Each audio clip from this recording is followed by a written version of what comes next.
Hola amigos,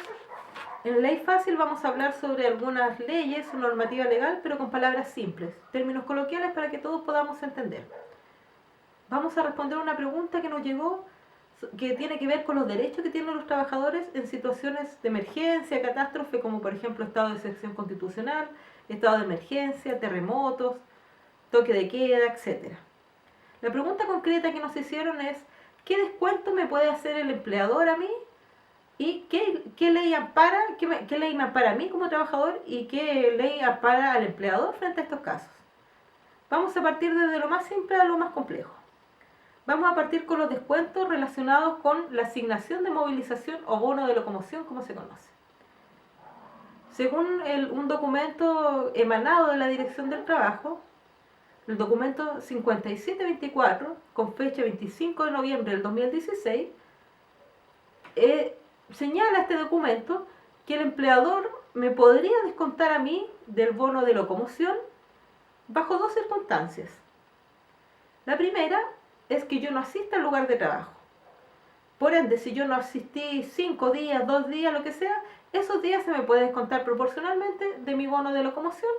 siempre y cuando, ¿no es cierto?, esto está estipulado en mi contrato de trabajo, qué descuento va a ser y cómo va a ser. La siguiente situación que podría darse para que a mí me pudiese descontar mi empleador de este bono es que el empleador, en lugar de pagarme a mí la cantidad de dinero, él disponga de algún medio de movilización para que yo pueda asistir a mi lugar de trabajo. De este modo, al ser el empleador el que pone la movilización y yo no tener que incurrir en ningún tipo de gasto, no corresponde, ¿no es cierto?, que a mí me hagan ese reembolso. Por ende, por el tiempo que dure el beneficio que se me pone de colocarme esta movilización, a mí no se me paga. Una vez que cese esto, a mí me tienen que pagar, reembolsar esto si es que está estipulado en las cláusulas del contrato. Visto esas dos situaciones, ¿no es cierto?, vamos a pasar a los descuentos que recaen sobre nuestra remuneración o nuestro sueldo, que también es muy importante, ¿no es cierto? Primero que todo hay que decir que siempre frente a estas situaciones el llamado de la autoridad, ¿no es cierto?, a ser comprensivo de manera mutua, ¿no es cierto?, pero no siempre la relación laboral se da de manera comprensible.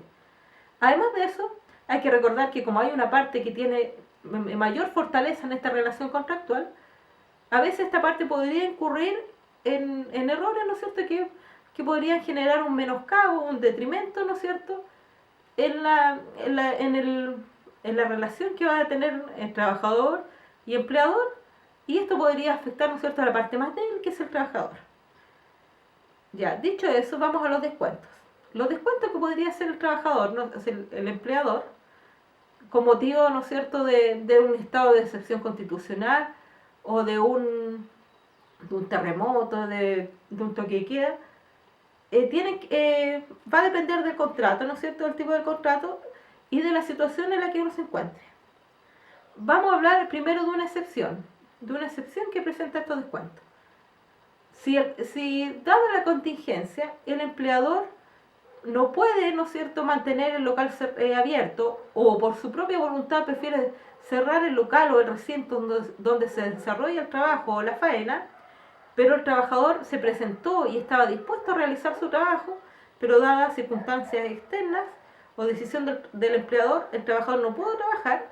La ley señala que igual se le debe pagar su sueldo, su remuneración, porque hay un término que se llama jornada pasiva del trabajador, que está protegida por el artículo 21 del Código del Trabajo, que estipula esto: siempre y cuando que el trabajador esté dispuesto, esté a disposición del empleador y de hacer su trabajo, pero por causas externas a él, a su disposición, no puede hacerlo, se le debe pagar igual. Dicho esto, ¿no es cierto?, cuando no es así, cuando vamos a ponernos en otro escenario, si hay un incendio, si hay una catástrofe o algo que hace imposible que yo pueda trabajar, que se destruyó mi lugar de trabajo, que se destruyeron las maquinarias, que hace que por una fuerza externa no podamos trabajar, se aplica el concepto de caso fortuito o fuerza mayor. Este concepto está contemplado en el artículo 45 del Código Civil y señala que el caso fortuito o fuerza mayor es aquel imprevisto irresistible, el cual tiene que darse bajo tres condiciones para que la ley pueda contemplar las soluciones legales frente a esto. Primero, tiene que ser un hecho inimputable a las partes, es decir, que ninguna de las partes tuvo que deber para que esto sucediera. Segundo, tiene que ser imprevisible, es decir, no se pudo prever, no se pudo anticipar que iba a suceder esto. Y por último, tiene que ser irresistible, ¿no es cierto? Es tan fuerte que yo no puedo, no tengo las necesarias herramientas, no tengo lo suficiente para hacer fuerte a esto que está pasando. Entonces, cuando se dan estas tres condiciones de manera conjunta, que hacen que yo no pueda trabajar, y que generalmente tiene que ver con los incendios, los terremotos o estados de excepción constitucional como ahora, cuando estamos frente a un caso fortuito o fuerza mayor, señala la ley que frente a estos casos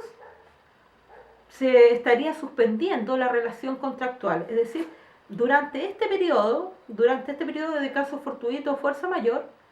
las obligaciones de las partes que contrajeron el contrato laboral están suspendidas. Por su parte, el empleador no está obligado a darme trabajo y por ende tampoco pagarme el sueldo, la remuneración, y por su parte el trabajador tampoco está obligado a hacer su trabajo. Entonces, frente a esta situación, tenemos la posibilidad del empleador de no pagarme, ¿no es cierto?, y yo no trabajar. Esas serían como a modo general lo que podría pasar en la ley. Ahora, frente a estas situaciones mayores, la autoridad señala que si bien frente a caso fortuito y fuerza mayor no se puede obligar al empleador a pagarnos, en la letra E del artículo 1 del decreto fuerza de ley número 2 de 1967, un poco antiguo, se promueve que se mantengan en la medida de lo posible el pago de las remuneraciones, porque se entiende, ¿no es cierto?, la importancia de esta en estados de excepción, ¿no es cierto?, donde en realidad la gente cuando más necesita su renta. Pero es una sugerencia, ¿no es cierto?, no es una obligación, porque como decíamos, frente a un estado de catástrofe tan grande como los que ya nombramos, el empleador, si es que se dieron esas tres condiciones, no está obligado a pagar la remuneración y el trabajador tampoco. Bueno amigos, espero que eso haya sido entendido, que haya sido claro, y vamos a estar con nuevos videos próximamente.